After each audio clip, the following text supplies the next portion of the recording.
Donc mon travail, c'est aussi de dénoncer la pollution. Alors, la pollution plastique, pour nous artistes, elle peut servir de révélateur visuel. Mais pour moi, en tant que scientifique, ce n'est pas la plus grave.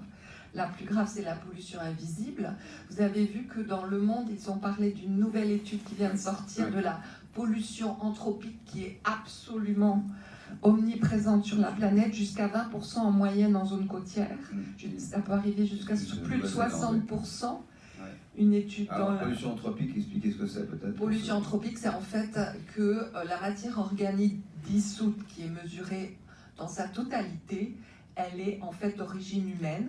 Ce sont des polluants pharmaceutiques, industriels, de l'agriculture, des pesticides, etc. Et c'est la première fois qu'on a vraiment une étude au niveau mondial. Il y a 20 zones qui ont été échantillonnées, qui montrent que la pollution est vraiment omniprésente. Et c'est de ça qu'il faut parler beaucoup.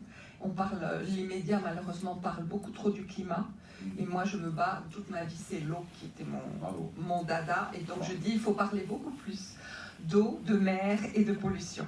Donc c'est le sujet, n'est-ce pas, de cette toile qui représente un albatros qui a été trouvé dans un atoll au milieu du Pacifique.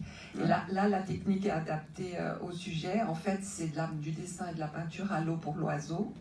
Et les déchets qui se trouvent dans son ventre, c'est du report photo. Et vous travaillez sur des photographies ou pas? Alors, en fait, on appelle ça un collage d'images, c'est-à-dire que je prends plusieurs images et ensuite je les compose pour donner du sens. Et j'adapte, n'est-ce pas, les techniques au sujet.